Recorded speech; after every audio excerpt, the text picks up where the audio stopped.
हो सकता था, या यही बेहतर है जो अब होने जा रहा है? इस पे हम बात करेंगे। और सबसे पहले उमर, आपकी तरफ चलूंगी। क्या ख्याल है आपका कि ये जो हो रहा है, जिस तरीके से ईरान के थ्रू भेजा जा रहा है, पहले हो रहा था कि पाकिस्तान से कहा गया था भारत की तरफ से, लेकिन क्यों पाकिस्तान ने जो है वो प्रॉपर तरीके से इस बात के ऊपर रिस्पॉन्ड नहीं किया? लेकिन कोई ऑफिशियल चैनल्स के थ्रू पाकिस्तान को उस तरह अप्रोच भी नहीं किया हुआ, और पाकिस्तान और भारत के दरमियान इस वक्त ताल्लुकात की नौयत ऐसी है कि हर चीज को स्केप्टिसिज्म की नजर से देखा जाता है, पाकिस्तान में भी और भारत में भी, क्योंकि कोई कॉम्प्रिहेंसिव डायलॉग नहीं हो रहा दोनों मुल्कों के दरमियान। और अफगानिस्तान को लेकर भी दोनों मुल्कों की पॉलिसीज में बहुत ज्यादा वो एक तनाव की कैफियत है। जब से तालिबान का टेक ओवर है, आपको पता है इंडिया में इसका बड़ा एक रिएक्शन था, और वो इसको पूरा सपोर्ट ऐसा मानते थे कि पाकिस्तान की सपोर्ट से तालिबान आए हैं। और काफी इंडिया के अंदर रिजेंटमेंट थी तालिबान के जो अफगानिस्तान पे उन्होंने अपना तसल्लुत किया।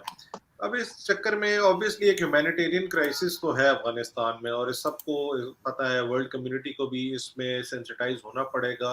सर्दियां हैं अफगानिस्तान में, बड़ी हार्श विंटर्स हैं, फूड शॉर्टेजेस हैं, हॉस्पिटल्स में अब लोगों के जगह कोई नहीं अवेलेबल, तो बहुत ज्यादा एक गंभीर सूरत हाल है। और ऑब्वियसली इंडिया का एक अच्छा जेस्चर ही ऑब्वियसली था कि अगर उन्होंने उधर 50,000 टन गंदम भिजवानी थी, मगर ये मोडालिटी जिसकी तय नहीं हो सकी कि ट्रक्स किसके जाएंगे। पाकिस्तान का अगर लैंड रूट यूज होता है तो पाकिस्तान इस बात पे बज़िद था कि ट्रक्स पाकिस्तानी होने चाहिए, और या फिर अफगान ट्रक्स की भी एक ऑप्शन पे गौर किया जा सकता था, मगर ऐसा नहीं हो सका, जिस वजह से कोई इस पे पेशरफ नहीं हो पाई। बिल्कुल ठीक, लेकिन अगर रोहित आपसे पूछूं तो क्यों इसमें इतना बड़ा मसला क्या था? अगर अगर पाकिस्तान की बात मान ली जाती और उसी तरह से ट्रक इस्तेमाल हो जाते पाकिस्तान के, तो ये ज्यादा आसानी से काम नहीं हो जाता आप लोगों का, बजाय इसके क्या उस चीज को जो है सिर्फ इसलिए कि पाकिस्तान कुछ कह रहा है तो नहीं सुना गया, और अपनी मर्जी से आप लोग अब दोबारा जो है वो जाहिर ईरान के थ्रू जाएंगे? नहीं, ये तो अच्छी बात है, पाकिस्तान बहुत टाइम से बोल रहा है कि वहां पे एक क्राइसिस आ रही है, मैं भी इसको मानता हूं।